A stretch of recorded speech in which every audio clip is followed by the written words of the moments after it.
जब इंसान इश्क़ मुस्तफ़ा में अपनी ज़िंदगी को खाक कर देता है तो फिर उसको कामयाबी मिला करती है। आला हज़रत फरमाते हैं, खाक होकर इश्क़ में आराम से सोना मिला, जान की यकसीर है उल्फत रसूलुल्लाह की, जान की यकसीर है उल्फत रसूलुल्लाह की। तो क्या समझे, नामो तहफ़्फ़ुज़े नामो से रिसालत की पहली शर्त इजाबत, दूसरी इस्तिकामत। जैसा कि कुरान पाक के 24वें पारे को आप खोलें और उसको पढ़ें। अल्लाह फरमाता है कि जिन लोगों ने ये कहा कि अल्लाह हमारा रब है और उस पर कायम भी रहे, कलमा पढ़ा कायम रहे, तो कलमा पढ़ना ये इजाबत है और कायम रहे। कायम किस तरह, जिस तरह मेरे इमाम ने कहा, लगद में इश्क रुखे शह का दाग लेके चले, अंधेरी रात सूनी थी चराग लेके चले। ये इस्तिकामत है। आला हजरत फरमाते हैं, उन्हें जाना उन्हें माना, न रखा गैर से काम। तो उन्हें जानना उन्हें मानना ये इजाबत है, न रखा गैर से काम ये इस्तिकामत है। हमने कहा इमाम नतीजा क्या निकला? मेरे इमाम कहते नतीजा ये निकला कि लिल्लाहिल हम्द में दुनिया से मुसलमान गया, लिल्लाहिल हम्द में दुनिया से मुसलमान गया। बहुत अच्छा प्रोग्राम हुआ, बहुत देर से प्रोग्राम हो रहा है, आप हजरात समाअत कर रहे हैं। अब कुछ देर अगर समाअत करना है तो थोड़ी देर के लिए गुफ्तगू बैठ कर समाअत कर लें, आधा पौन घंटा इंशाअल्लाह गुफ्तगू होगी। ज़रा सारे मिल के दरूद शरीफ पढ़ें, अल्लाहुम्मा सल्ली अला सय्यिदिना मौलाना मुहम्मदिन व बारिक वसल्लिम, सल्लु अलैहि सलातु वस्सलाम अलैका या रसूल अल्लाह सल्लल्लाहु तआला अलैहि वसल्लम।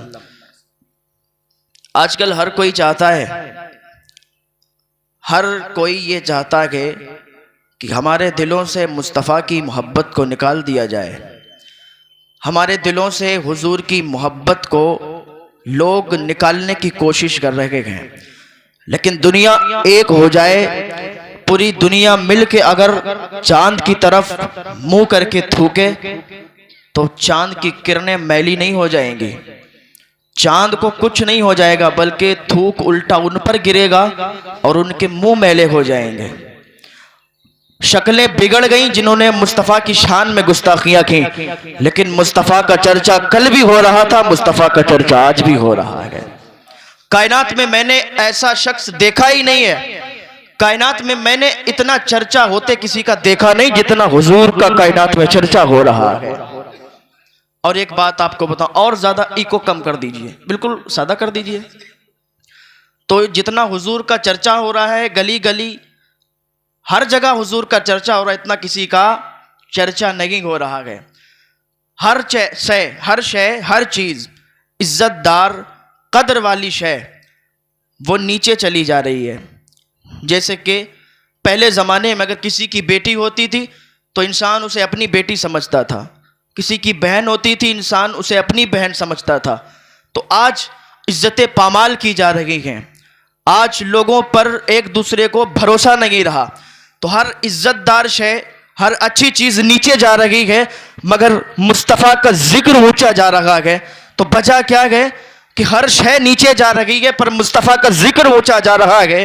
तो पता ये चला कि जो हर अच्छी चीज़ हर अच्छी शय है वो हमारी जिम्मेदारी में है, लेकिन हमने उसकी जिम्मेदारी को निभाया नहीं, हमने उसको निभाया नहीं, इसलिए इज्जतें पामाल हो गई, इज्जतें जबाल पजीर हो गई, हर अच्छी चीज़ जबाल पजीर हो गई। लेकिन मुस्तफ़ा का चर्चा इसलिए ऊंचा है कि मुस्तफ़ा का जिक्र का जो झंडा ऊंचा करना है ये रब के जिम्मे करम में था, तो रब ने उस जिम्मेदारी को निभाया है। तो इसलिए मुस्तफ़ा का चर्चा कल भी हो रहा था, मुस्तफ़ा का चर्चा क़यामत तक होता रहेगा। तो ये बात है।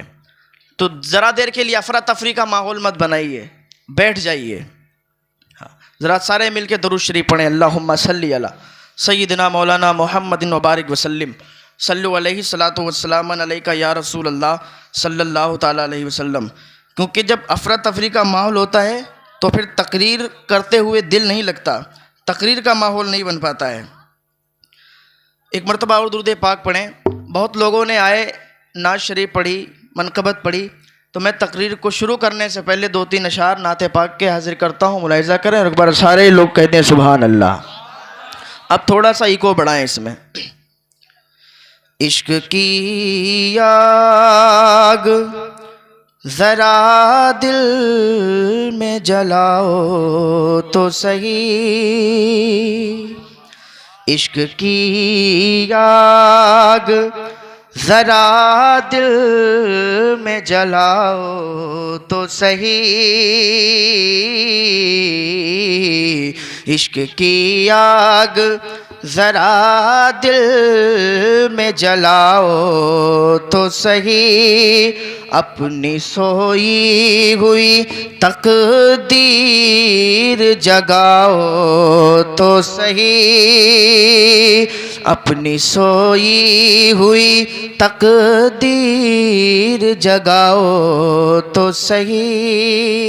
अब शेर हाजिर करता हूँ, मुलाहिज़ा फरमाएं कि सर झुकाएंगे जहां वाले तेरी चौखटे पर, सर झुकाएंगे जहां वाले तेरी चौखट पर,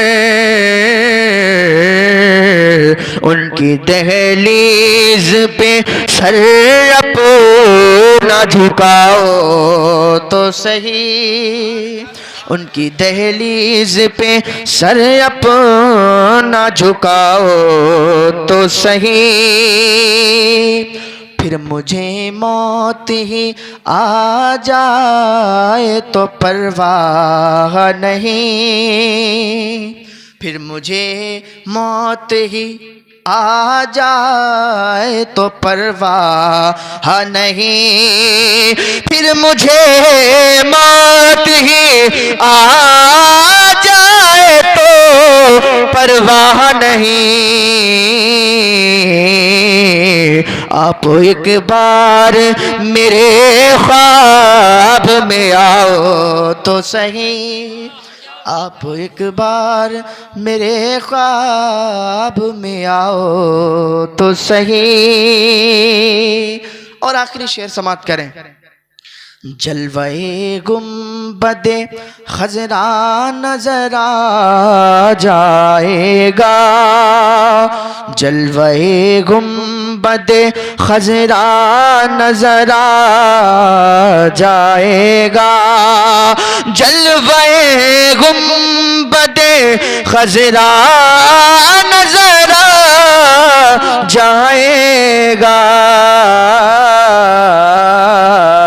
ख्वाजाए हिंद के दरबार में जाओ तो सही, ख्वाजाए हिंद के दरबार में जाओ। उलमा अहले सुन्नत मसलके आला हजरत ख्वाजा का हिंदुस्तान, मंसूरपुर का सुन्नी मुसलमान अल्लामा तहसीन जिलानी साहिब क़िबला, नारे तकबीर नारे रिसालत, सुभान अल्लाह भाई सुभान अल्लाह। तो दरूद पाक पढ़ें। अल्लाहुम्मा सल्ली अला सय्यिदना मौलाना मुहम्मदिन मुबारक वसल्लम, सल्लु अलैहि सलातु वस्सलाम अलैका या रसूल अल्लाह सल्लल्लाहु तआला अलैहि वसल्लम। तो बात कहाँ चल रही थी हमारी कि आज जिसको जो चाहता है हुजूर की शान में गुस्ताखियाँ कर देता है, जो चाहता है हुजूर की शान में भौंकने लगता है, गुस्ताखी करने लगता है। जब सलेबी जंगों में मुसलमानों की जीत हुई तो लोगों ने मशवरा किया कि आखिर इनके पास ऐसी कौन सी ताकत है कि ये हारते हैं। पहली बात तो ये शिकस्त खाते नहीं हैं, और जब शिकस्त हो भी जाती है तो इनके पास ऐसी कौन सी ताकत है कि जब फिर इकट्ठा होते हैं तो फिर ये आबाद हो जाते हैं, ये लुट के भी आबाद हो जाते हैं। तो ये मशवरा हुआ, तो बैठ के जब लोगों ने सोचा तो उनके लोगों ने कहा इनके पास जो ताकत है वो खाने पीने की ताकत नहीं है, बल्कि इनके पास मोहब्बत रसूल की ताकत है जो इन्हें लुटने नहीं देती। इनके पास मोहब्बत रसूल की ताकत है कि जो इन्हें बर्बाद होने नहीं देती, इन्हें उजड़ने नहीं देती। बल्कि बगदाद जब तबाह किया गया था तो क्या कोई सोच सकता था कि बगदाद में फिर इस्लाम का बोलबाला होगा? जब बगदाद को तबाह किया गया था और हर वो कौम तबाह कर दी जाती है कि जब उनके सीनों में मुस्तफ़ा की मोहब्बत नहीं रहती है, जिनके दिल में मुस्तफ़ा की मोहब्बत निकल जाती है, फिर वो कौम बर्बाद होने लगती है। बगदाद में क्या हुआ कि मंगोलों का कब्जा हुआ, बगदाद में मंगोलों ने कब्जा किया। उस टाइम दौर था, हलाकू बादशाह था, जाम रहमतुल्लाह अलैह बगदाद की सरजमीन पर थे और तमाम तर मुसलमान थे। तो बगदाद की सरजमीन पर जब हलाकू बादशाह ने अपनी फ़ौज को भेजा कि जाओ बगदाद का मुआयना करो, तो जब वो मुआयना करने के लिए आए तो बगदाद में मालूम चला लोगों को, तो जाम रहमतुल्लाह अलैह के पास आए और आने के बाद कहने लगे, हुजूर अब तो क्या होगा, वो हलाकू बादशाह ने लोगों को भेजा है, अपने सिपाहियों को भेजा है, वो हमें जान से मार देंगे, हमारे बच्चों को भी कत्ल कर देंगे, हमको जान से मार देंगे, हमको बचा लीजिए। तो हजरत जाम रहमतुल्लाह अलैह ने अपने कांसा उनके पास होता था, उन्होंने अपने कटोरे के पलट दिया, अपने कांसे को जमीन में पलट दिया। तो क्या देखते हैं, उनके सिपाही पूरा दिन इधर उधर घूमते रहे, लेकिन बगदाद उन्हें नजर नहीं आया।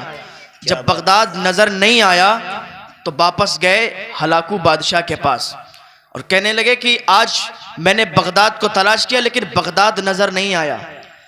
अब इधर ये जो मुसलमान आए थे अल्लाह के उस वली के पास, जाम रहमतुल्लाह अलैह के पास, कि आज हमें बचा लीजिए, हम गुनाहों से तौबा कर लेंगे, हमें गुनाहों से हमने तौबा कर ली है, आज के बाद कोई गुनाह नहीं करेंगे। जब इंसान पे पड़ती है तो फौरन इंसान तौबा की तरफ, खामोश रहो थोड़ी देर के लिए यार, तकरीर करते हुए मेरा बिल्कुल मन नहीं हो रहा है, इसलिए कि जब बिल्कुल शांति का माहौल होता है तो मैं तकरीर करता हूँ, इसलिए मेरा माहौल ही नहीं बन पा रहा है तकरीर करने का। तो थोड़ी देर के लिए अगर सुनना है तो सुन लो, वरना फिर मैं बैठ जाऊंगा। वैसे भी बहुत लेट बोल रहा हूँ, बहुत देर से मैं इंतजार देख रहा था कि अब नंबर आएगा, अब नंबर आएगा। माहौल बन ही नहीं पाता है जब इंसान सुनता नहीं सही से। पढ़ें दरूद पाक, अल्लाहुम्मा सल्ली अला सय्यदना मौलाना मुहम्मद मुबारक वसल्लम, सल्लु अलैहि सलातु वस्सलाम अलैका या रसूल अल्लाह सल्लल्लाहु तआला अलैहि वसल्लम। तो क्या हुआ, जाम रहमतुल्लाह अलैह ने कटोरा पलटा, इन लोगों ने तौबा की कि आज के बाद कोई गुनाह नहीं करेंगे।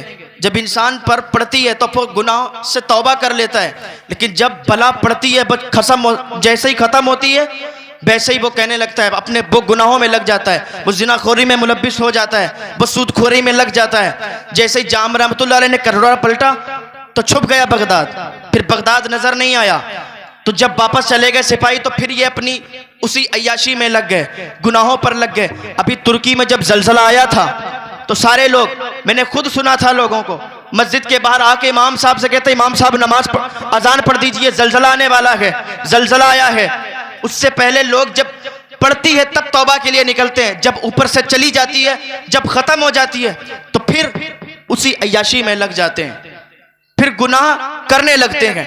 जिना करने वाले जिना में लग जाते हैं, चोरी करने वाले चोरी में लग जाते हैं, अय्याशी करने वाले अय्याशी में लग जाते हैं, वो सब अपने अपने कामों में लग जाते हैं। जब जाम रहमतुल्लाह अलैह ने कटोरा पलटा था तो सिपाही आके देख रहे थे, सिपाहियों ने मुआयना किया पर बगदाद नजर नहीं आया। हलाकू बादशाह के पास गए, कहने लगे बादशाह सलामत, बगदाद नजर नहीं आया। कहा तुम क्या बात करते हो, बगदाद तो सामने नजर आया, दिख रहा है यहां से बगदाद, तुम कहते हो कि बगदाद नजर नहीं आया। आखिर क्यों नजर नहीं आया था? क्योंकि अल्लाह के वली की दुआ थी, अल्लाह के वली की यह ताकत थी कि उसने कटोरे को पलटा था तो पूरा बगदाद कटोरे के अंदर समा गया था। तो फिर ये अपनी अय्याशियों में जब लगे तो उसने उधर फिर दूसरे सिपाहियों को भेजा कि जाओ, ये लोग कहते बगदाद नजर नहीं आया, जाओ तुम देखो बगदाद नजर क्यों नहीं आया, क्या ये सच कहते हैं? तो फिर लोग मुआयना करने के लिए आए, फिर उनके सिपाही आए, और आने के बाद फिर बगदाद के अंदर दाखिल होना चाह रहे थे कि फिर यही मुसलमान आके उस अल्लाह के वली के पास, जाम रहमतुल्लाह अलैह के पास आके कहने लगे, हुजूर वो आज फिर हमें कत्ल करने के लिए आएंगे, आज फिर आएंगे, इस्लाम तबाह हो जाएगा, इस्लाम मिट जाएगा। लोग ये समझते हैं कि इस्लाम मिट जाएगा, इस्लाम तबाह हो जाएगा। जालिम ये नहीं समझते थे, करबला ने 3 दिन हुसैन को भूखा रखा, लोग समझते थे कि हुसैन भूखा रहेगा तो इस्लाम मिट जाएगा, इस्लाम खत्म हो जाएगा। लेकिन उन्हें मालूम नहीं था किसी की औलाद में एक ऐसा बच्चा पैदा होगा जिसे दुनिया साबिर कलियरी के नाम से जानेगी। जब 12 साल साबिर भूखा रह के लोगों को लंगर खिला के मर नहीं सकता तो करबला में हुसैन 3 दिन भूखा रह के कैसे मर सकता? वाह वाह, नारे तकबीर, रिसालत उलमा अहले सुन्नत मसलके आला हजरत मजहब इस्लाम अजमत इस्लाम। सुभान अल्लाह भाई सुभान। को और कम कर दीजिए। तो आए जाम रहमतुल्लाह अलैह के पास, कहने लगे वो फिर आ रहे हैं, हम लोगों को कत्ल कर देंगे। जाम रहमतुल्लाह अलैह ने क्या किया, फिर अपना कासा पलटा, फिर अपना कटोरा पलटा। कहा आखिर तुम ऐसा क्यों कर रहे हो? तो उन्होंने कहा हजरत हम फिर तौबा करते हैं अपने गुनाहों से कि आज के बाद हम कोई गुनाह नहीं करेंगे। आज आपके हाथ पर ताइब हो जा रहे हैं, कोई भी गुनाह नहीं करेंगे, अपने सारे गुनाहों से तौबा करते हैं। जाम रहमतुल्लाह अलैह की हाथों पे सारे लोगों ने तौबा कर ली। जब सब ने तौबा कर ली तो उन्होंने अपने कटोरे को पलट दिया। जब कटोरा पलटा तो बगदाद कटोरे के अंदर समा गया। जब बगदाद कटोरे के अंदर समाया तो फिर बगदाद छुप गया। उन लोगों ने मुआयना किया, चले गए हलाकू बादशाह के पास। जाने के बाद कहने लगे बादशाह सलामत, आज हम फिर गए थे, हमने बगदाद को इतना तलाश किया लेकिन बगदाद हमें नजर नहीं आया। कहा तुम क्या कहते हो? जो दो पहले मुआयना करने के लिए गए थे हलाकू ने उनको भी कत्ल कर दिया, जो इस बार गए थे इनको भी कत्ल कर दिया। कहा अब मुआयना करने के लिए नहीं भेजेंगे, जंग होने के लिए जाएगी। लोगों को तलाश किया, सबने सिपाहियों को बिठाया, कि सब लोग चलो अब एक एक मुसलमान के सर को तन से जुदा कर देंगे, उनको काट के रख देंगे, उनको मार देंगे।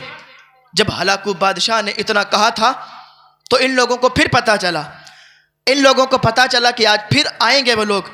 आज उनका इरादा अलग है, आज उनका इरादा है कि वो हमको मार देंगे, आज उनका इरादा है कि हमको कत्ल कर देंगे। तो फिर जाम रहमतुल्लाह अलैह के पास आए। का जाम रहमतुल्लाह अलैह से कहा हुजूर आज फिर वो लोग आ रहे हैं, हमको कत्ल कर देंगे, हमको मार देंगे, हमारे बच्चे तबाह हो जाएंगे, हमारे बच्चे मर जाएंगे, आज हमको बचा लीजिए। जाम रहमतुल्लाह ने अपने कटोरे को उठाया था, अभी कटोरा उठा था कि गैब से आवाज आई कि जाम अब कटोरा मत उठाना, क्योंकि एक कौम जब तक उसको माफ किया जाता है, जब तक वो ताइब होती रहती है, तौबा करती रहती है, लेकिन अब इनका घड़ा भर चुका है, इनका पाप का घड़ा भर चुका है कि हर बार तेरे पास आएंगे और ये कहेंगे कि वो मारने के लिए आते हैं, मुझे बचा लो। तो तुम कितनी बार इन्हें बचाओगे? तो जब जाम रहमतुल्लाह अलैह ने कटोरा पलटना चाहा था तो आवाज आई थी कि अब कटोरा मत पलटना, इसलिए कि अब इन्हें हम नहीं बचाएंगे। गैब से आवाज आई थी। जाम रहमतुल्लाह अलैह ने अपने कटोरे को नहीं पलटा। हलाकू बादशाह आया अपनी फौज को लेकर, एक एक मुसलमान को सर से जुदा कर दिया, एक एक मुसलमान को काट के रख दिया। बगदाद के अंदर कोई ऐसा नहीं था कि इस्लाम का नाम लेने वाला हो, बगदाद के अंदर कोई इस्लाम का नाम लेने वाला नहीं था, कोई भी ये नहीं था कि इस्लाम का नाम लेता हो।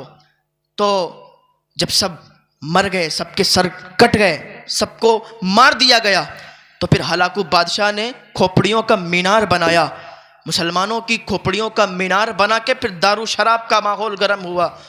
अल्लाहू अकबर, दारू शराब पी गई। हलाकू बादशाह ने मुसलमानों को कत्ल करके, और फिर वहाँ पर कोई नाम लेबा नहीं था। क्या कोई सोचता था कि फिर वहाँ पर इस्लाम का नाम लेने वाला कोई आएगा? लेकिन उन्हीं मंगोलों में से अल्लाह ने एक को हिदायत दी, और उन्हीं मंगोलों में से एक शहजादा निकला कि जो तलवारें इस्लाम के खिलाफ चलती थी, फिर वही तलवारें इस्लाम के हित में चली गए और फिर इस्लाम फैला गए। सुभान अल्लाह सुभान अल्लाह। तो आज हमारे सीनों से मुस्तफ़ा का इश्क निकालने की कोशिश की जा रही है। आज हुजूर का इश्क, अल्लामा इकबाल ने बहुत पहले कहा था कि 3 चीजों को याद रख लेना, 3 चीजों को अगर तुमने अपना लिया तो तुम यहां भी कामयाब रहोगे, मरने के बाद वहां भी कामयाब रहोगे इंशाअल्लाह। 3 चीजें अल्लामा इकबाल ने दी थी, 3 बातों को फॉलो करने के लिए कहा था। मुसलमानों जरा गौर से सुन लेना, तवज्जो से सुन लेना। अल्लामा इकबाल ने कहा था पहली चीज ये है कि अगर तुम चाहते हो कि मुस्तफ़ा की मोहब्बत को तुम्हारे और तुम्हारे बच्चों के सीनों से जिंदगी भर मरते दम तक कोई ना निकाल सके, तो सबसे पहला काम यह करना कि अपनी औलाद की जब तरबियत करना तो अपने औलाद को मुस्तफ़ा पर दरूद पढ़ना सिखाना। सुभान अल्लाह। अपनी औलाद को मुस्तफ़ा पर दरूद पढ़ना सिखाना। आज तो हर कोई अपनी तरफ बुलाता है, दरूद अकीदे को सेहत देता है। आज हर कोई अपनी तरफ खींचता है, मैं सही हूँ मेरी तरफ आ जाइए। न जाने कितने फिरके हो गए। मैं सराहतन कोई बात नहीं, किनायतन अक्सर कहता हूँ, अल किनायतु अबलगु मिन अस्सरी। कहते हैं कि एक बात यह है कि पहली बात कि अपने बच्चों को मुस्तफ़ा पर दरूद पढ़ना सिखाना। जब तुम्हारा बच्चा मुस्तफ़ा पर दरूद पढ़ेगा तो उसे मुस्तफ़ा से प्यार हो जाएगा, इंशाअल्लाह। उसके सीने में मुस्तफ़ा की मोहब्बत आ जाएगी। बहुत खूब, बहुत। और अकीदा सेहत देता है ये दरूद। बहुत सी आज जहां भी निकल जाओ, जिसकी भी तकरीर सुनने लगो, यूट्यूब खोल के देखो, हर अकीदे का इंसान बैठा है और हर किसी की बात हमें अच्छी लगती, क्योंकि हर कोई आलिम नहीं होता है ना, हर कोई मुफ्ती नहीं होता है, तो हर किसी को हर किसी की बात तो सही पसंद होती है। हजरत इमाम ज़ैनुल आबिदीन से किसी ने पूछा था, हुजूर के ये बताइए कि हम ये पहचान कैसे करेंगे कि सुन्नी सहीउल अकीदा कौन है? क्या बात। तो इमाम ज़ैनुल आबिदीन ने फरमाया था कि जो अहले सुन्नत होंगे वही अहले हक होंगे। तो पूछने वाला भी बड़ा सियाना था, पूछने वाला भी बड़ा चालाक था। उसने कहा, हुजूर उस दौर में फिरकों का दौर होगा और हर आदमी एक ही टाइटल का होगा, हर आदमी एक ही टाइटल का होगा, अपनी तरफ बुलाएगा तो लोग समझे कि यही सही है, लोग समझेंगे कि यही सही है, यही अल्लाह का वली है, चलो इसकी तरफ चलें। तो हुजूर उस दौर में क्या करेंगे? सही सुन्नी सहीउल अकीदा की पहचान कैसे होगी? तो इमाम ज़ैनुल आबिदीन का जवाब सुनिए। इमाम फरमाते हैं कि जब सही सुन्नी की पहचान करना है तो समझ लेना कि सही सुन्नी सहीउल अकीदा वही है जो मुस्तफ़ा पर दरूद पढ़ने वाला होगा, सुभान अल्लाह, जो मुस्तफ़ा पर दरूद पढ़ता होगा, जो कसरत से मुस्तफ़ा पर दरूद सलाम पढ़ता होगा, वही सुन्नी होगा। और दरूद सलाम पढ़ने से रिज़्क भी अता होता है और मुस्तफ़ा की ज़ियारत भी अता होती है।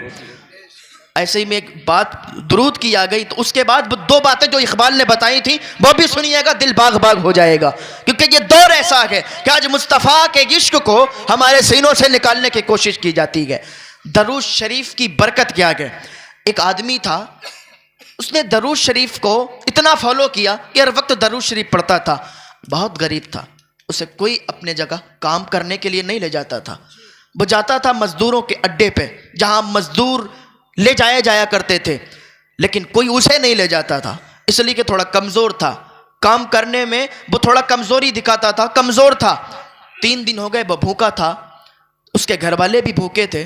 पहले का ज़माना इतना ऐसा नहीं होता ना कि हर कोई मालदार हो, हर कोई मालदार नहीं होता था, तो वो भूखा था, फाके हो रहे थे। तो घर पे आया, बीवी ने कहा कुछ खाने के लिए लाए हो? उसने कहा 3 दिन से कोई लेके नहीं जाता अपने यहाँ, मैं कहाँ से खाना लाऊंगा? तो कहा बच्चे भूखे हैं फिर क्या करें? कहा कुछ नहीं, मुस्तफ़ा पर दरूद पढ़ना शुरू कर दो, मुस्तफ़ा पर दरूद पढ़ना शुरू कर दो, खुद मेरे लिए रास्ता होगे, खुद रिज़्क उतरेगा। अल्लाह ने चाहा, क्योंकि भरोसा पक्का करना चाहिए, जिसको भरोसा होता है उसको अता भी होता है। तो सारे के सारे बैठ के दरूद शरीफ पढ़। आज का कोई इंसान होता ना, आज की अगर बीबी, हर बीबी एक जैसी नहीं होती, आज की अगर बीबी होती कोई ऐसी तो पता है क्या कहती? कहती दरूद शरीफ पढ़ने से कहीं खाना आता होता है, दरूद शरीफ पढ़ने से कहीं खाना मिलता है? घूमते रहते हो ऐसे ही, कमा के लाते नहीं हो, हमसे कहते हो दरूद शरीफ पढ़े।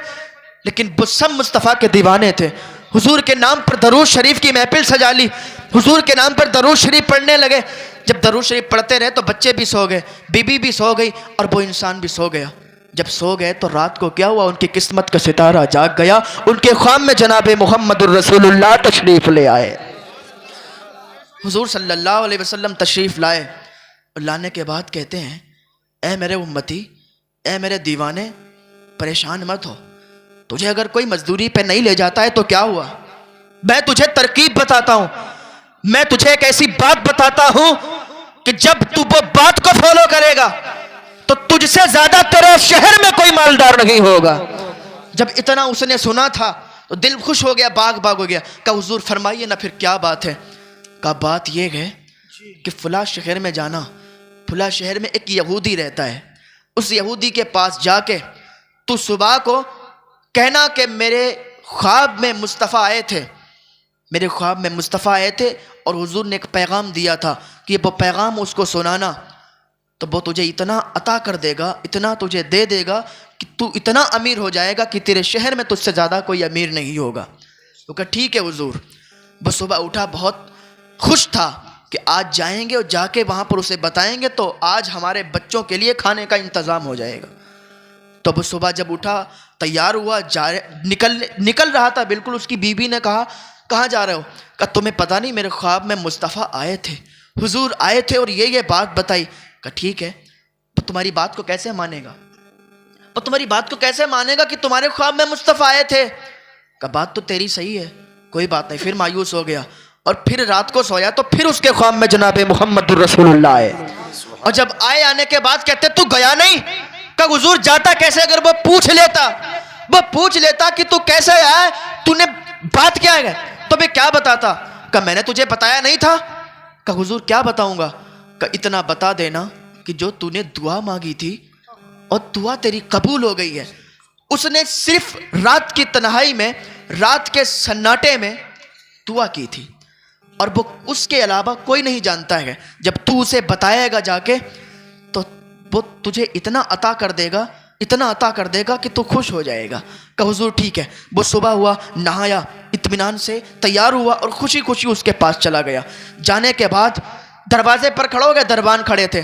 का कहाँ जा रहे हो? का मुझे उस इंसान से मिलना है। का ठहरो। जब उसका नंबर आया तो कहा कि मुझे मेरे ख्वाब में हुजूर आए थे, मेरे ख्वाब में हुजूर सल्लल्लाहु ताला अलैहि वसल्लम आए थे। आने के बाद मुझे उन्होंने बताया कि तूने रात के सन्नाटे में दुआ मांगी थी, वो तेरी दुआ कबूल हो गई है। जब इतना उस यहूदी ने सुना था तो फौरन कलमा पढ़ के मुसलमान हो गया था। सुभान जब कलमा पढ़ के मुसलमान हुआ तो उसने अपने सारे सिपाहियों को बुलाया। बुलाने के बाद कहता है, सुनो, मैं तो ईमान वाला हो गया हूँ, मैं तो मोहम्मद रसूलुल्लाह का दीन अपना लिया हूँ। अगर तुम मेरे पास रहते हो तो रहो, वरना मैं तुम्हें छुट्टी देता हूँ, मैं तुम्हें छोड़ता हूँ। जाना चाहो तो चले जाओ और दीन रसूल अपनाना चाहो तो दीन रसूल अपना लो। जब इतना कहता है ना, वो चौंक जाता है। यार मैंने तो सिर्फ इतनी बात कही थी कि मेरे ख्वाब में हुजूर आए थे और हुजूर ने कहा था इसकी दुआ कबूल हो गई, तो बात क्या है? ये कलमा पढ़ के फौरन मुसलमान हो गया और अपने सिपाहियों से भी कहता है कि तुम भी मुसलमान हो जाओ। उधर उसकी बेटी आई, बेटा आया, बहू आई, वह भी कलमा पढ़ के मुसलमान हो गई। उसने कहा, बात सुनो, मुझे ये बताओ, मुझे तो हुजूर ने ख्वाब में ये बताया था, लेकिन मैं ये समझा नहीं कि मैंने तुम्हें इतनी छोटी सी बात बताई और तुम कलमा पढ़ के मुसलमान हो गए। सारे के सारे, बेटी भी तुम्हारी मुसलमान, बेटा भी तुम्हारी मुसलमान हो गया। का बात सुनो, बात ये थी कि अभी कुछ दिनों पहले, यहूदी बोलता है कि कुछ दिनों पहले मैंने अपनी बेटी की शादी की थी, मेरे बेटे की भी शादी थी। तो मैंने ऐसा कोई शहर में, ऐसा कोई घर नहीं था जहाँ मैंने दावतनामा नहीं भेजा था, जहाँ मैंने लोगों को खाने पे बुलाया नहीं था। लेकिन एक घर था जहाँ मैंने दावत नहीं पहुँचाई थी। जब रात का सन्नाटा हुआ, शादी निपट गई, सब लोग खा के चले गए, तो रात के सन्नाटे में मेरे कानों में रोने की आवाज़ आई। एक खातून थी, उसकी 4 बेटियां थीं, वो सैयदजादियां थीं और रात के सन्नाटे में गरीब थीं, रो रही थी उनकी बच्चियां और अपनी माँ से कह रही थी, माँ हम सैयदजादे हैं तो क्या हुआ? इसने सारे मोहल्ले वालों को, सारे शहर वालों को पूछा कि हम इतने बुरे हैं कि इसने हमें नहीं पूछा। माँ, इसने हमें क्यों नहीं पूछा? जब इतना उसने रो रो के उसकी बेटियों ने कहा था तो उसकी माँ ने दुआ की थी, हमारे लिए दुआ की थी कि या अल्लाह, अगर इसने नहीं पूछा तो क्या हुआ, पर मौला इसे ईमान की दौलत से सरफराज फरमा दे। इसने सारे शहर वालों को पूछा, सारे लोगों को पूछा, लेकिन अगर हमको नहीं पूछा तो क्या हुआ? या अल्लाह, हम सैयदजादियाँ हैं, या अल्लाह हम नबी की आल से हैं, तू हमारी दुआ कबूल फरमा ले। जब रात की तन्हाई में वो हमारे लिए रो रो के दुआ कर रही थी और वो शिकवा अल्लाह से कर रही थी कि इसने सबको पूछा, हमें नहीं पूछा, तो हम रात के सन्नाटे में उठे, रात की तन्हाई में उठे, हमने कुछ खाना लिया, कुछ कपड़े लिए और उन सैयदजादियों के दरवाजे पे जाके मैंने दस्तक दी। दरवाज़ा खटखटाया, अंदर से आवाज़ आई, कौन? तो मैंने आवाज़ दी, मैं वही हूँ जिसने अपनी बेटी और बेटे की भी शादी की है, मुझे माफ़ करें, मैं भूल गया था, मैंने तुम्हारे घर पे दावत नहीं दी, मैंने तुम्हारे घर वालों को, तुम्हारी बच्चियों को पूछा नहीं। तो उन्होंने कहा था, हमें तुम्हारे कपड़ों की ज़रूरत नहीं है, हमें तुम्हारे पैसों की ज़रूरत नहीं है, हम अल्लाह की बारगाह में रात की तन्हाई में तुम्हारे लिए दुआ करते हैं, अल्लाह दुआ कबूल फरमा ले कि तुम ईमान की दौलत से सरफराज हो जाओ। जब उन्होंने ये दुआ की थी रात की तन्हाई में, रात के सन्नाटे में, तो फिर मैं भी आया था और मैंने भी एक दुआ की थी कि अल्लाह, अगर तेरा मोहम्मद सच्चा है, अगर तेरा दीन सच्चा है तो ठीक है, मुझे कलमे की तौफीक अता फरमा दे। आज ये उन्हीं सैयदजादियों की दुआ है और रात में तन्हाई में जो मैंने दुआ की थी वो दुआ कबूल हुई है, मुस्तफ़ा ने तुम्हें जियारत की है और तुम्हें बशारत दी है कि मेरी दुआ कबूल हो गई है, इसी वजह से मैं मुसलमान हुआ हूं, मेरा पूरा घर मुसलमान हो गया है। सुभान अल्लाह, नारे तकबीर, नारे रिसालत, उलमा अहले सुन्नत, मसलके आला हजरत हजरत अल्लामा तहसीन जिलानी साहिब किबला, नारे तकबीर। तो ये दरूद शरीफ की बरकत है। दरूद शरीफ का एहतमाम अगर कोई करने लगे, दुनिया की हर दुआ अगर आप करोगे तो आपको अंदाज़ा नहीं है कि वो कबूल होगी या नहीं होगी, लेकिन दरूद शरीफ एक ऐसी दुआ है कि जब की जाती है तो फ़ौरन अल्लाह की बारगाह में कबूल हो जाती है, फ़ौरन ये दुआ कबूल हो जाती है। उधर है कोई नहीं, वैसे है कोई नहीं उधर जितना आप देख रहे हो, बैठा इधर मैं हूँ, तकरीर मैं इधर कर रहा हूँ। अल्लामा इकबाल ने कहा था 3 बातों को। पहली बात यह हो गई कि अपने बच्चों को अगर मुस्तफ़ा की मोहब्बत को उनके सीने में मुंतकिल करना है तो अपने बच्चों को दरूद शरीफ पढ़ाना होगा, दरूद शरीफ सिखाना होगा। तो दूसरी बात अल्लामा इकबाल ने बताई थी, दूसरी बात यह है कि अगर तुम अपने बच्चों के सीनों में मुस्तफ़ा की मोहब्बत को मुंतकिल करना चाहते हो तो दूसरी बात को फॉलो करो। दूसरी बात यह है कि अपने बच्चों को सीरत मुस्तफ़ा पढ़ाओ, अपने बच्चों को सीरत मुस्तफ़ा सिखाओ। इसलिए कि तारीख लिखने वाले तारीख बयान करते हैं, लेकिन सीरत बयान करने वाले सीरत में एक एक लफ्ज़, एक एक जुज़ बयान करते हैं। अगर मुस्तफ़ा की मोहब्बत को लोगों के सीने में मुंतकिल करना है तो फिर सीरत मुस्तफ़ा अपने बच्चों को सिखा दो।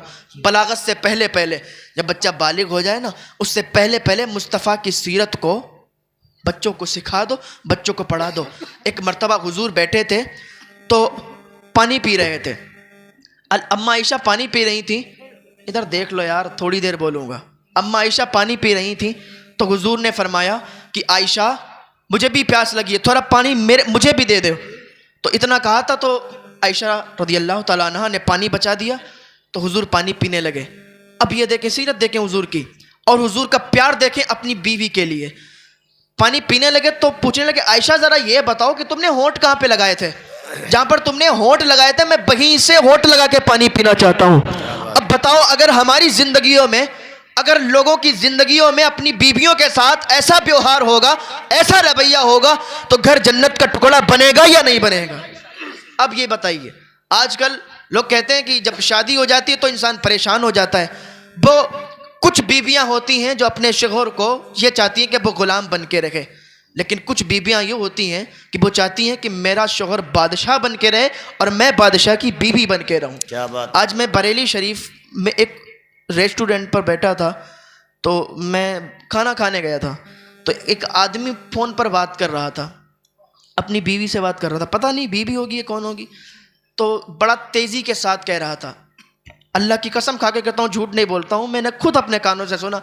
वो कह रहा था कि तूने मेरी ज़िंदगी तबाह करके रख दी है, खाना खाने बैठा हूँ, कुछ देर तक लिए चैन करने दे, कुछ देर के लिए मुझे चैन से यहाँ खाना खाना। अपनी बीवी के लिए कह रहा था, शायद बीवी से ही कहता होगा।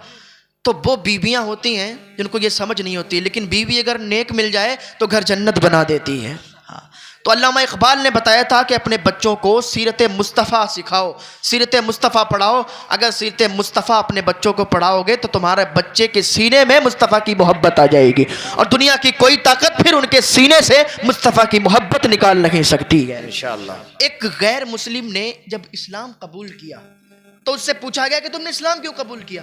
क्या? मैंने हुजूर की सीरत पढ़ी और मैंने एक वाक़िया सुना, वो हुजूर के ज़माने में ही था।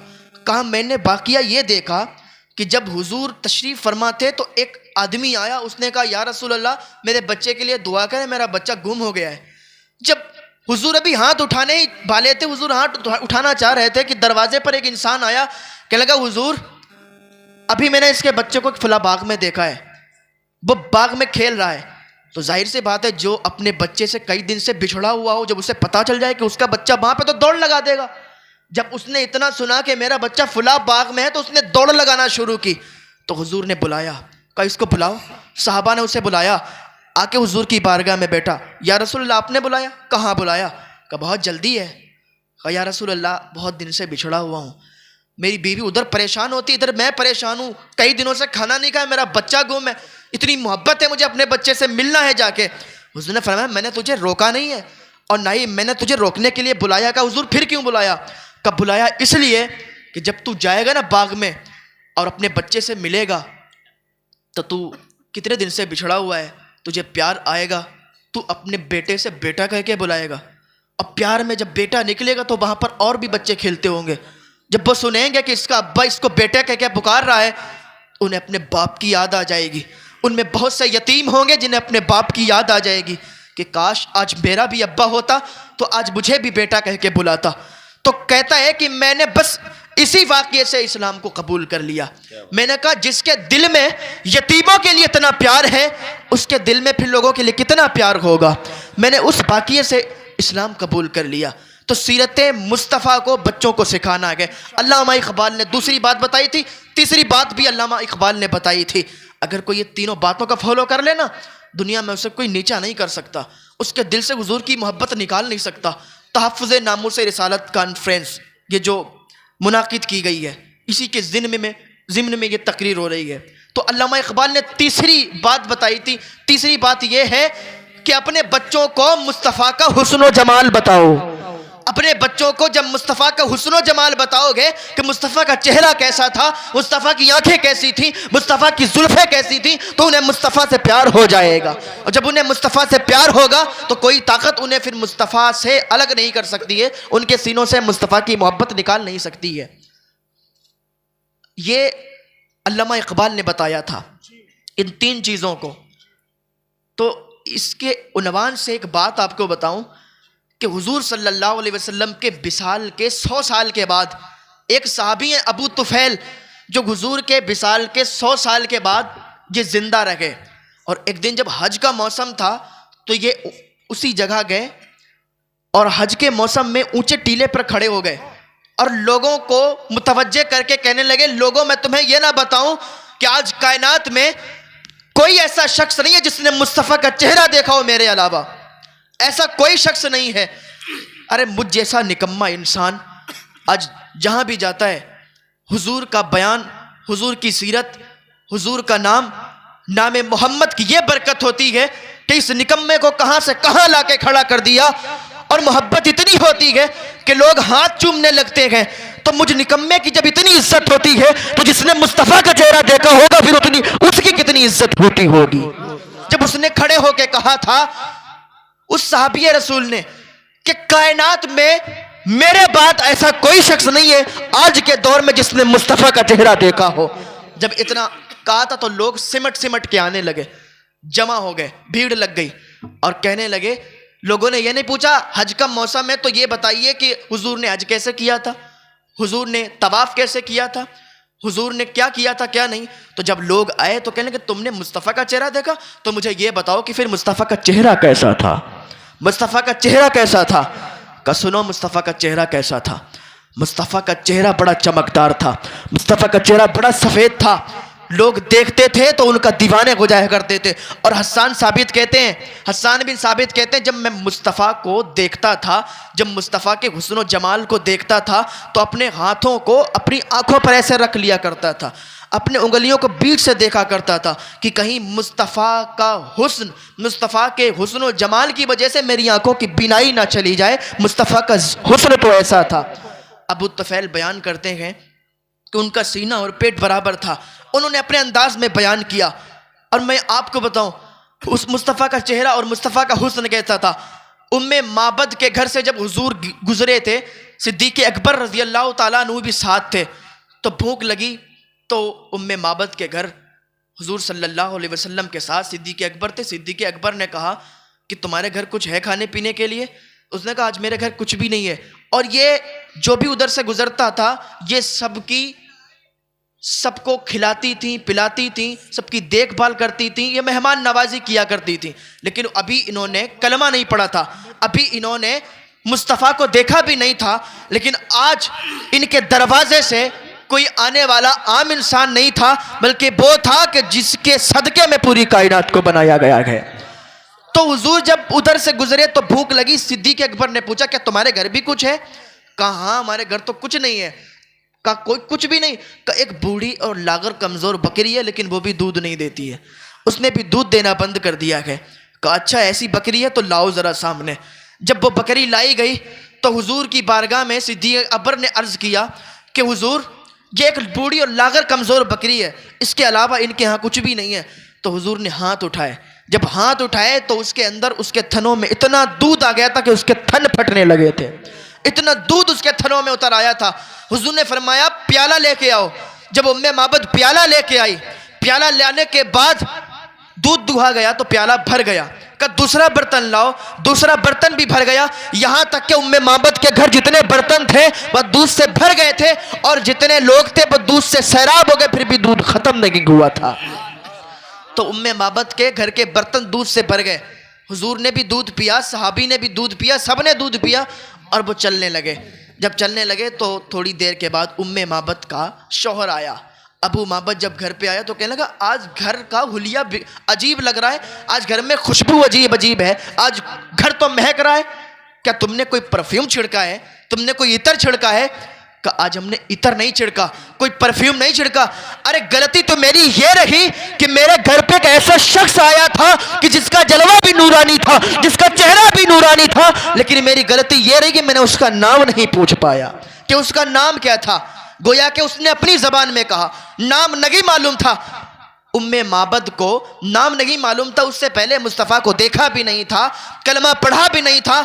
उन्होंने अपनी जबान में कहा था कि मुबारक आया था, मुबारक आया था। जिसके आने से घर मुबारक मुबारक हो गया था तो मुबारक घर पे आया था। का मुबारक आया था, मुबारक कैसा था? का मुबारक के बारे में मत पूछो, उसका चेहरा इतना नूरानी था, उसकी आंखें इतनी नूरानी थी, उसके होठ इतने नूरानी थे, उसकी जुल्फें इतनी नूरानी थी कि कायनात में ऐसी जुल्फों को मैंने कभी देखा ही नहीं है, कायनात में ऐसे शख्स को मैंने कभी देखा ही नहीं है। मैं ये कह दूं कि किसी माँ ने ऐसा बच्चा नहीं पैदा किया जैसा मेरा मुबारक आया था।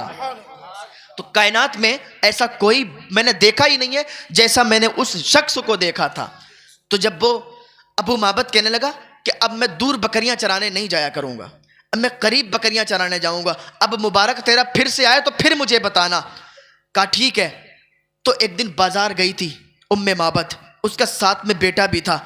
तो उसकी जब नज़र सिद्दीक़ अकबर पर पड़ी, हुजूर सिद्दीक़ अकबर भी बाजार में थे, उसने कहा अम्मा देखो ये हमारे घर जो आया था ये उस मुबारक के साथ आया था, ये वो शख्स खड़ा हुआ है। जब उसने देखा उधर मुड़ के तो भागती हुई उसके पास गई, सिद्दीक़ अकबर के पास गई और कहने लगी कि मेरा मुबारक किधर है, मेरा मुबारक किधर है? कहने लगी कौन मुबारक? का उस दिन जो तुम्हारे घर मेरे घर पे आया था तुम्हारे साथ। का उन्हें रसूलुल्लाह कहते हैं। का रसूलुल्लाह कहते हैं। का वो किधर हैं? का चलो उनके पास। उम्मे माबद गई थी, उम्मे माबद गई हुजूर के घर और कदमों पे कलमा पढ़ के मुसलमान हो गई। जब वापस आई थी तो ज़बान पर यही जारी था कि ये नाज ये अंदाज हमारे नहीं होते, झोली में अगर टुकड़े तुम्हारे नहीं होते, मिलती ना अगर भीख हुजूर आपके दर से, इस ठाठ से मगतू के गुजारे नहीं होते। आई थी कलमा पढ़ के मुसलमान। दूसरे दिन जब अबू माबद फिर अपने घर पे आया तो कहने लगा आज फिर क्या मुबारक आया था, आज फिर खुशबू से ये घर महक रहा है, घर रोशन है। तो उसने कहा आज मुबारक आया नहीं था, बल्कि मैं मुबारक के घर गई थी, मैंने मुबारक को देखा है, मैं उसके घर गई थी, उसके नाम का कलमा पढ़ा है, तुम भी कलमा पढ़ के मुसलमान हो जाओ। तो अबू माबद भी कलमा पढ़ के मुसलमान हो। ये हुजूर का हुस्न व जमाल है, ये हुजूर की सीरत है, हुजूर का हुस्न है। ये अपने बच्चों को पढ़ाएंगे तो मुस्तफ़ा की मोहब्बत इनके सीनों में पेवस्त हो जाएगी। मुस्तफ़ा की मोहब्बत को कोई निकाल नहीं सकता है। हाँ, हुजूर का हुस्न व जमाल। लोग तो आज किसी को महबूब बनाना चाहते हैं तो मुफक्किरीन ने, माहिरीन ने किस्में बयान की कि तुम अगर किसी को महबूब बनाना चाहो तो उनके अंदर ये किस्में होना चाहिए। का क्या किस्में होना चाहिए? तो माहिरीन ने बयान किया कि अगर तुम किसी को महबूब बनाओ तो उसके अंदर सबसे पहली किस्म ये हो, सबसे पहली सिफत ये हो कि वो खूबसूरत हो। तो का ठीक है। और का दूसरी सिफत ये है कि वो बावफा भी हो, खूबसूरती के साथ साथ बावफा भी हो। इसलिए अगर खूबसूरत होगा और बावफा नहीं होगा तो फिर तो छोड़ के चला जाएगा और फिर उसकी याद में कभी इधर घूमोगे, कभी उधर घूमोगे, कभी इधर तड़पोगे, कभी उधर तड़पोगे, कभी जहर खाओगे, कभी ट्रक के सामने आओगे। तो महबूब खूबसूरत भी हो, बावफा भी हो। और तीसरी सिफत बयान की कि महबूब ताकतवर भी हो। कि अगर ताकतवर नहीं होगा तो तुम्हें बचा भी नहीं सकता। जब तुम्हें जो अपने आप खुद नहीं बच सकता तो तुम्हें क्या बचाएगा? तो ताकतवर भी होना चाहिए। और चौथी सिफत बयान की कि वो प्यार तुमसे करता हो, तुम उससे प्यार करते हो, वो तुमसे प्यार करते हो, तुम मुझसे प्यार करते हो। इसलिए कि तुम उससे प्यार करते हो और वो तुमसे प्यार ही नहीं करता तो फिर ये तो सज़ा हो जाएगी, क्योंकि मोहब्बत जब एक तरफ से होती है तो सज़ा देती है, और मोहब्बत जब दो तरफ से होती है तो फिर मज़ा देती है। तो ये भी सिफत मुफक्किरीन ने, माहिरीन ने बयान की। और कहा वो सखी भी हो, बखील ना हो, सखी हो, और कहा उसका ताल्लुक उसके ऊंची जगह से हो। तो अब लोग तलाश करने के लिए निकले कि आखिर इस दुनिया में कहाँ तलाश करें, कहाँ ढूंढें कि महबूब मिलेगा कैसे, किसको बनाएं। तो लोगों ने देखा कि उफ़क़ का जमाल बड़ा खूबसूरत है, क्या उफ़क़ को दिल दिया जाए। उफ़क़ का जमाल बड़ा खूबसूरत, चांद की चांदनी बड़ी खूबसूरत, दरिया की रवानी बड़ी खूबसूरत, मौजों की तुग़यानी बड़ी खूबसूरत, बुलबुल की नगमगी बड़ी खूबसूरत। तो किसको दिल दिया जाए। कहा यार उफ़क़ को दिल दे दें, उफ़क़ बड़ी खूबसूरत। लेकिन लोगों ने कहा उफ़क़ को दिल दोगे ये तो फिर गायब होने वाली है, इसकी खूबसूरती तो ख़त्म होने वाली है। खूबसूरत तो है लेकिन बावफा नहीं है, तो इसको दिल नहीं दे सकते। का फिर चांद की चांदनी को दिल दें, का चांद की चांदनी को दिल दे दो, का नहीं दे सकते, इसलिए कि सूरज आता है तो चांदनी ख़त्म हो जाती है। का सूरज को दिल दे दें, का फिर रात आती है तो फिर उसका हुस्न, उसकी जो रोशनी होती है ख़त्म हो जाती है। का अच्छा ठीक है बुलबुल को दिल दे दें। का बुलबुल को दिल कैसे दें, बुलबुल को दिल देंगे तो बुलबुल की तो तवज्जो हमारी तरफ होती ही नहीं है, और सिफत यह भी है कि हम उससे प्यार करते हो, वो हमसे प्यार करता हो। तो ये तो सिफत इसके अंदर, आखिर दिल दे तो किसे दें, प्यार करें तो किसे करें। आखिर जिसमें सारी चीजें एक जगह जमा हो जाएं। कोई ऐसा भी हुस्न वाला है, कोई ऐसा भी महबूब है कि जिसके अंदर हुस्न भी हो, जिसके अंदर जमाल भी हो, जिसके अंदर खूबसूरती भी हो, जिसके अंदर वफा भी हो, जिसके अंदर सखा भी हो। गोया कि मैंने कुरान से पूछा, ए कुरान तू बता दे कि जिसके अंदर सखा भी हो, जिसके अंदर वफा भी हो, जिसके अंदर खूबसूरती भी हो, जिसके अंदर बुखालत ना हो, ऊंची जगह से राबता भी हो, क्या ऐसा कोई हुस्न वाला है। तो कुरान कहता है हाँ हाँ ऐसा हुस्न वाला है। कुरान कहता है वद्दुहा वल्लैलि इज़ा सजा मा वद्दाका रब्बुका वमा क़ला वलल आखिरतु खैरुल लका मिनल ऊला वला सौफा युअतीका रब्बुका फतरदा। अगर तुम महबूब बनाना चाहते हो, प्यार करना चाहते हो, तो किसी दुनियादार से नहीं बल्कि मदीने के ताजदार से करो तो तुम्हारी कामयाबी। नारे तकबीर, नारे रिसालत, नारे गौसियत, मसलके आला हजरत, मसलके आला हजरत, नारे तकबीर, नारे रिसालत। क्या बात है जवाब। दुनियादार से, और हदीस पाक है कि हम दुनिया में जिससे मोहब्बत करेंगे कल मैदान महशर में हम उसी के साथ होंगे। अगर आज हम किसी एक्टर से मोहब्बत करेंगे, आज हम किसी फिल्मी ड्रामे करने वाले से मोहब्बत करेंगे, आज हम इंतज़ार करते हैं कि नई नई मूवी आए तो उसमें हम देखें कि क्या नई बात हुई है। अगर ये तरीक़ा आप अपनाते हैं, किसी एक्टर को अपनाते हैं तो उसी के साथ होंगे।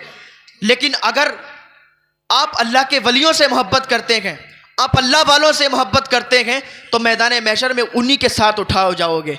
अगर ख्वाजा अजमेरी से मोहब्बत करते हो तो ख्वाजा अजमेरी के साथ उठाए जाओगे। अगर साबिर कलियरी से मोहब्बत करते हो तो साबिर कलियरी के साथ होगे। तो क्यों ना हम अल्लाह वालों से मोहब्बत करें ताकि मैदान महशर में वो हमारे साथ हो, हम उनके साथ हो। अगर दुनिया में हम उनसे मोहब्बत करेंगे, क्योंकि हर अल्लाह का वली अपने चाहने वालों को बख्शिश करवाएगा। गौसे पाक अपने चाहने वालों की करवाएंगे, साबिर पाक अपने चाहने वालों की करवाएंगे, ख्वाजा पाक अपने चाहने वालों की करवाएंगे, और बरेली का इमाम अपने चाहने वालों की करवाएगा। तो आला हजरत जब उस टाइम लोगों की बख्शिश करवाते होंगे तो उस टाइम वो लोग भी आएंगे जो आज हुजूर के इल्म गैब पर गुलियाँ उठाते हैं। वो लोग भी आएंगे, कहेंगे आला हजरत क्या हमें जानते नहीं हो, क्या हमें पहचानते नहीं हो।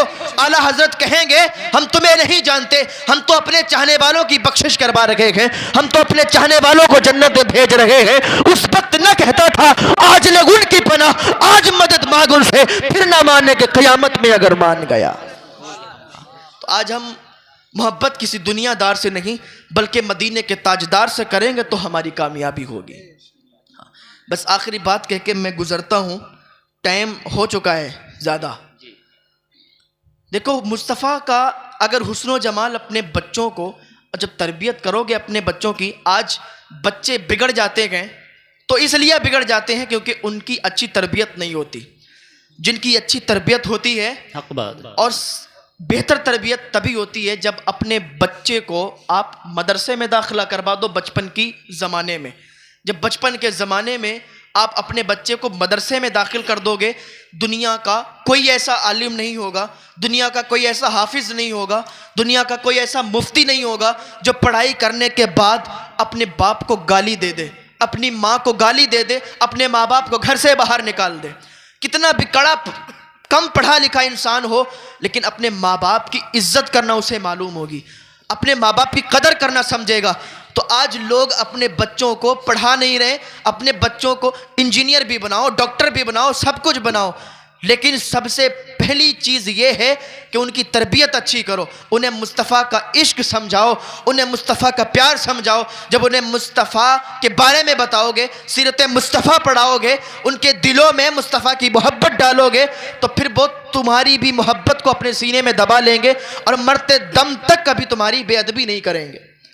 तो अपने बच्चों को सबसे बेहतरीन तरीका ये है कि अब अगर उनको बचपन के ज़माने में ही तरबियत करो और मदरसे में भी भेज दो, हिफ्ज़ करवाओ। और ये मदरसा माशाअल्लाह चला रहे हैं, तो इनका भी साथ दो।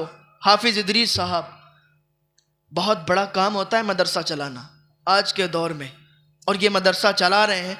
अल्लाह ताला की बारगाह में दुआ है, अल्लाह इनके मंसूबे को कामयाब फरमाए, अल्लाह इनके तमाम मंसूबों को कामयाब फरमाए। और ये कह रहे हैं कि कुछ दिनों के बाद इंशाअल्लाह ये जो मदरसा है इसमें शायद कुछ इनका घर भी है, तो ये पूरा मदरसा कर देंगे। तो बड़ी अच्छी सोच है, अल्लाह इन्हें सलामत रखे, इनकी जायज़ दिली तमन्नाओं को पूरा फरमाए। तो इनका भी साथ दो, तो अपने बच्चों की तरबियत अच्छी करो। आखिरी बात कह के बस गुजरना चाहता हूँ कि मुस्तफ़ा के हुस्न जमाल की बात चल रही थी, मुस्तफ़ा के हुस्न जमाल की। हुजूर एक मरतबा जा रहे थे, गुजर रहे थे रास्ते से, तो आपने देखा काफिला एक था ठहरा हुआ, और आप रास्ते से गुजर रहे थे, तो आपने देखा एक सुर्ख ऊँट था बंधा हुआ था। हुजूर को अच्छा लग गया, हुजूर ने कहा इसको बेचोगे? उसके मालिक से कहा, तो कहा इसको बेचेंगे। उसने मना ही नहीं कर पाया, हालांकि वो बेचना नहीं चाहता, लेकिन मुस्तफ़ा ने जब पूछा कि इसको बेचोगे, और मुस्तफ़ा की शान ये थी, मुस्तफ़ा की शान ये थी कि मुस्तफ़ा सबसे अलग थे। मुस्तफ़ा का जिस्म न ज़्यादा लंबा था न ज़्यादा पस्त था, लेकिन अल्लाह ने शान ये अता फरमाई थी कि अगर 10 लाख का मजमा होता और मुस्तफ़ा 10 लाख के मजमे में जाते तो लोगों के सर उनके कंधों के बराबर आया करते थे। कितना भी लंबा इंसान होता उनके कंधों के बराबर आता था, और मुस्तफ़ा उनमें नुमाया नजर आया करते थे। तो रास्ते से गुजर रहे थे, जब रास्ते से गुजरे तो सुर्ख ऊँट देखा, नज़र पड़ी, कहा इसको बेचोगे? कहाँ बेचेंगे? कहा कितने में? कहा इतने इतने में बेचेंगे। हुजूर ने कहा ठीक है, मेरे पास अभी पैसे नहीं है, मैं तो आया था टहलने की गर्ज से, लेकिन मैं इसको खरीदना चाहता हूँ, मुझे ये ऊँट तुम्हारा पसंद आ गया है। जब हुजूर ने ऊँट को खरीद लिया, कहा पैसे नहीं है, पैसे मेरे 2 आदमी आके, मेरे गुलाम आके तुम्हें पैसे दे देंगे, पैसों की तुम कोई टेंशन ना लेना। उसने कहा कोई बात नहीं, ठीक है आप ऊँट ले जाइए। तो हुजूर ऊँट ले गए, और जब आप चले गए तो एक काफिले से इंसान निकल के आया, कहा एक ऊँट के सरदार, ऊँट के मालिक, तुमने ऊँट बेच दिया? कहाँ बेच दिया? कहा यार वो कौन शख्स था जो तुम्हारा ऊँट ले गया, तुम तो बेचना नहीं चाहते थे। कहा मैं जानता ही नहीं वो कौन था। कहा एड्रेस भी नहीं जानता। कहा एड्रेस नहीं जानते हो, उसके बारे में नहीं जानते हो, तो फिर ऊँट क्यों बेचा? कहा यार मैं उसको मना ही नहीं कर पाया, उसका चेहरा ही इतना खूबसूरत था, उसका चेहरा ही इतना हसीन था कि मैं उसको मना ही नहीं कर पाया। कहा अच्छा।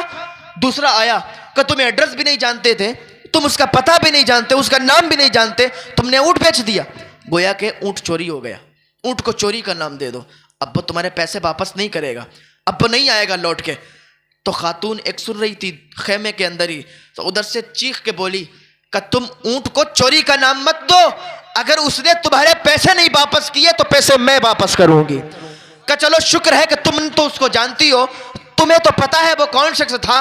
तो औरत कहती है मैं भी उसको नहीं जानती। कहा जानती नहीं तो जमानत क्यों लेती हो? कहा जमानत इसलिए लेती हूं कि जिसका चेहरा इतना खूबसूरत हो वो झूठा हो नहीं सकता। मैं अपने खेमे से देख रही थी, जब वो तुमसे बातें कर रहा था तो दांतों से उसके हुस्न निकल रहा था, दांतों से नूर निकल रहा था, और सामने वाली पहाड़ी पर नजर आ रहा था। तो जिसके हुस्न का ये जमाल हो, जिसका चेहरा इतना खूबसूरत हो, वो झूठा नहीं हो सकता। कहा ठीक है। अभी ये बातें चल ही रही थी कि 2 सहाबी रसूल आए, कुछ खजूरें भी लाए थे और पैसे भी लाए थे। लाने के बाद उन्होंने उसको दे दिया, कि ये अपने बांट लो खजूरों को, और ये पैसे रख लो। उसने कहा पैसे, अब पैसे कौन लेता है? कहा पैसे रख लो। कहा पैसे अब नहीं लेंगे। कहा फिर? कहा अब तो उसको कलमा पढ़ा के मुसलमान करवा दो। कहा ठीक है। गए हुजूर की बारगाह में और सारे के सारे हुजूर के कदमों पर कलमा पढ़ के मुसलमान होते हैं। और मुसलमान होने के बाद जब बाहर निकलते हैं तो लप्पे बगी तराना होता है, गोया कि वो अपनी जबान में कहते हैं कि नाज ये अंदाज हमारे नहीं होते, झोली में अगर टुकड़े तुम्हारे नहीं होते, मिलती ना अगर भीख हुजूर आपके दर से, इस ठाठ से मगतों के गुजारे नहीं होते, इस ठाठ से मगतों के गुजारे नहीं होते। जब इस्लाम बहुत तेजी के साथ फैल रहा था मक्का में, तो अबू जहल जिसका बहुत अच्छा दोस्त था यमन के अंदर, तो उसने खत लिखा था कि आज मक्का में बहुत तेजी के साथ इस्लाम फैल रहा है, कोई मोहम्मद है जो इस्लाम को तेजी के साथ फैला रहा है, लोग उसके पास आते हैं, उसका हुस्न जमाल ऐसा है कि उसका हुस्न जमाल देख के वो उसके दीवाने हो जाते हैं। अबू जहल जो हुजूर का दुश्मन था, वो खत लिखता है यमन के एक हबीब बिन मालिक को खत लिखता है, जो बहुत बड़ा रईस था वहां का। तो उसने खत देखा, कहा अच्छा ऐसा शख्स है जो नया दीन लाया है और सारे लोग उसके दीवाने होते जा रहे हैं, चलो मैं आता हूं, एक मीटिंग रखता हूं। हबीब बिन मालिक आया, उसने एक मीटिंग रखी। मक्के के बड़े बड़े काफिर जमा थे, बड़े बड़े काफिर आए थे, उस मीटिंग में शामिल थे। तो हुजूर की बारगाह में एक शख्स आया, कहा चलो तुम्हें अबू जहल ने बुलाया है। वो मीटिंग रखी गई है, यमन से हबीब बिन मालिक आया है, अबू जहल का दोस्त है। तो हुजूर ने कहा ठीक है। हुजूर की एक शान ये भी थी कि हुजूर जिस मजलिस में चले जाते थे, आज लोग कहते हैं कि अगर हम हंस के बात करेंगे, अगर हम मुस्कुरा के बात करेंगे तो हमारा रोबो दबदबा ख़त्म हो जाएगा। ऐसा नहीं है। फिर हुजूर के रोबो दबदबा के बारे में क्या कहेंगे? हुजूर तो मुस्कुरा के बात करते थे और ऐसे मुस्कुराते थे कि नूर सामने वाली पहाड़ियों पर नजर आया करता था। जब हुजूर मजलिस में दाखिल हुआ करते थे तो कोई किसी की हिम्मत नहीं होती थी कि हुजूर के सामने बात करे। जब हुजूर उस मजलिस में गए तो सब के सब खामोश हो गए, मुंह लटका के नीचे बैठ गए। हुजूर ने थोड़ी देर के बाद फरमाया, आखिर मुझे बुलाया किस बात के लिए है? मुझे क्यों बुलाया गया है? तुम सारे के सारे चुप बैठे हो। जब तुम सारे के सारे चुप बैठे रहोगे तो बात कैसे पता चलेगी? जब इतना हुजूर ने फरमाया तो हबीब बिन मालिक ने एक अलग अंदाज में, नरमी वाले अंदाज में कहा कि मैंने ये सुना है आप नया दीन लेके आए हैं, मैंने ये सुना है कि आप लोगों को अपनी तरफ बुला रखे हैं। हुजूर ने फरमाया बेशक यही दीन सच्चा है और यही मजहब सच्चा है, मैं अल्लाह का नबी हूँ और दीन इस्लाम लेके आया हूँ। हबीब बिन मालिक ने कहा अच्छा, और जो नबी आए थे वो मोजिज़े लेके आए थे, क्या तुम भी कोई मोजिज़ा लेके आए हो? हुजूर ने फरमाया क्या देखना चाहता है? कहा मैं 2 मोजिज़े देखना चाहता हूँ। कहा क्या 2 मोजिज़े देखना चाहता है? कहा पहला मोजिज़ा ये देखना चाहता हूँ कि आप आसमान में कोई मोजिज़ा दिखाएं, और दूसरा मोजिज़ा ये देखना चाहता हूं कि मैं क्या सोचता हूं ये भी बताएं। का 2 मोजिज़े। हुजूर ने उसका हाथ पकड़ा, सफ़ा पहाड़ी पर ले गए और सफ़ा पहाड़ी पर ले जाने के बाद हुजूर ने फरमाया बता क्या देखेगा? कहा ये जो चांद चमक रहा है ना, चांद बहुत तेजी के साथ चमक रहा था। कहा ये जो चांद चमक रहा है इसके 2 टुकड़े कर दो। हुजूर ने अपनी उंगली का इशारा किया, जब उंगली का इशारा किया था तो चांद के 2 टुकड़े हो गए थे, एक सफा पहाड़ी के उधर चला गया था, दूसरा सफा पहाड़ी के उधर चला गया था। आला हजरत की नजर जब इस पर पड़ी तो पुकार उठते हैं कि चांद उल्टे पांव पलटे, कि सूरज उल्टे पांव पलटे, चांद इशारे से हो चाक, अंधे नजदी देख ले कुदरत रसूलुल्लाह की, अंधे नजदी देख ले कुदरत रसूलुल्लाह की। जब हुजूर ने चांद के 2 टुकड़े किए तो समझ गया कि बात तो है इसमें कुछ, लेकिन आखिरी बात ये पूरी हो जाए तो फिर मैं इनसे पूछूं। कहा मेरे 2 मोजिज़े थे, एक मोजिज़ा तो आपने पूरा कर दिया, लेकिन दूसरा मोजिज़ा ये बताइए आपके मैं सोचता क्या हूं, मेरे दिल में क्या है? हुजूर ने फरमाया दूसरी बात तो ये सोचता है, तेरे दिल में ये है कि तेरी एक बेटी है, उसके पैर अपाहिज है, वो चल नहीं सकती, अपाहिज बेटी है, तू ये चाहता है कि मेरी बेटी ठीक हो जाए। जब हुजूर ने इतना सुना था, हुजूर ने जब इतना कहा तो वो कदमों पे गिर गए और कलमा पढ़ के मुसलमान हो गया। कहा जिसकी बातों में इतनी सच्चाई है, जो दिलों के राज जानता है, आसमानों में भी चांद को 2 टुकड़े कर दिया करता है, तो जरूर उसमें एक बात है और ये झूठा नहीं हो सकता, इसलिए मैं इसके कदमों पे गिर के कलमा पढ़ के मुसलमान होता हूं। अबू जहल का बहुत बड़ा दोस्त था, लेकिन जब हुजूर के ये 2 मोजिज़ों को देखा तो कलमा पढ़ के मुसलमान हुआ। और फिर जब गया घर पे वापस, आखिरी बात, उसके बाद मैं अपनी बात को ख़त्म करता हूँ। गया वापस, दरवाजे पर दस्तक दी, दरवाजा खटखटाया तो बगी बेटी आई जो पैरों से चल नहीं सकती थी, जो अपाहिज थी। उसने दरवाजा खोला और जब दरवाजा खुला तो वो कहता है कि बेटी ये क्या हो गया, तू तो अपाहिज थी, तू ठीक कैसे हो गई? उसने कहा अब्बा कुछ मत कहो, बस गोरा सा बदन, एक माहे मदन, नूरानी बदन, नीची नजरें, सबकी खबरें, दिखला के खबर, बसुला के सुखन, मेरा फूक गया सब तन मन धन, मेरा फूक गया सब तन मन धन। अब्बा मैंने ख्वाब में देखा था एक सफेद चेहरे वाला, एक नूरानी जलवे वाला आया था। उसने मुझसे कहा था बेटी तेरा बाप मक्के में कलमा पढ़ के मुसलमान होता है, तो यहां कलमा पढ़ के मुसलमान हो जा तो ठीक हो जाएगी। आपने मक्के में पढ़ा था, मैंने यहां पढ़ लिया, उसने मेरे सर पे हाथ रखा था, मैं शिफायाब हो गई, मैं ठीक हो गई। ये हुजूर सल्लल्लाहु अलैहि वसल्लम की शान है कि जो भी उनको देखता था वो उनका दीवाना हो जाया करता था, जो भी उनको देखता था वो उनका मस्ताना हो जाया करता था। उनके जानी दुश्मन भी अगर हुजूर को देखता था तो जान कुर्बान करने का उसको दिल चाहता था हुजूर के ऊपर। तो ये अपने बच्चों को इकबाल की 3 बातों को याद रखना।